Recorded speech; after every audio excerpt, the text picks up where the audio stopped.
देखिए, रिस्क को रिड्यूस करना है ना। हमने शुरुआत में बात करी कि जो डिफेक्ट आता है उसको रोकना है, ठीक।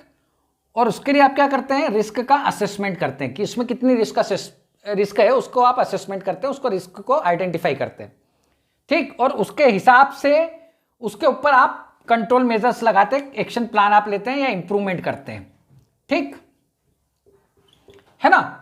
इस चीज के जरिए आप कहीं ना कहीं डिफेक्ट को रोकने की कोशिश करते हैं और रिस्क को आप रिड्यूस करते हैं। अब सिंपल सी बात है कि रिस्क कहां आ जाएगी।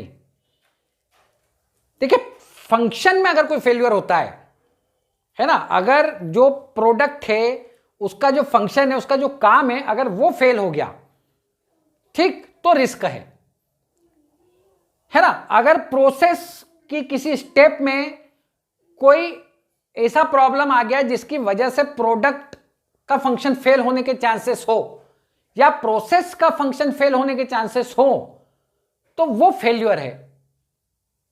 तो आपको क्या करना होता है कि जब रिस्क असेसमेंट की हम बेसिकली बात कर रहे हैं, तो आपको उस फेल्यूर को पता लगाना होता है कि वो फंक्शन का फेल्यूर क्या है, ठीक। और जब आप उस फंक्शन का फेल्यूर पता लगा लेते हैं, तो आप क्या करते हैं, आप उसका फेल्यूर मोड, फेल्यूर इफेक्ट और फेल्यूर कॉज ढूंढने की कोशिश करते हैं, उन चीजों को समझने की कोशिश करते हैं, उस चीज का आप एनालिसिस करते हैं, ठीक।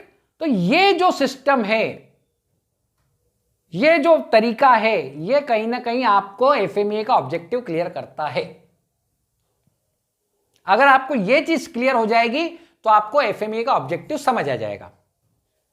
तो बेसिकली एफएमईए का जो ऑब्जेक्टिव है वो कुछ ऐसा ही है कि जो प्रोडक्ट का फंक्शन है या जो प्रोसेस स्टेप्स है उनको आइडेंटिफाई करना, उनमें क्या फेल्यूर हो सकता है उसको पता लगाना, और उसके क्या फेल्यूर मोड, फेल्यूर इफेक्ट और फेल्यूर कॉज हो सकते हैं उनको पता लगाना।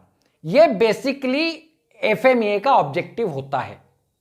तो एफएमईए का ऑब्जेक्टिव कहीं ना कहीं जो फंक्शन है उसको पता लगाना, उसमें जो फेल्यूर है उसको पता लगाना, और उसका जो इफेक्ट पड़ सकता है, उसका जो मॉड हो सकता है या उसका जो फेल्यूर कॉज है उसको पता लगाना। ये ऑब्जेक्टिव है एफएमईए का।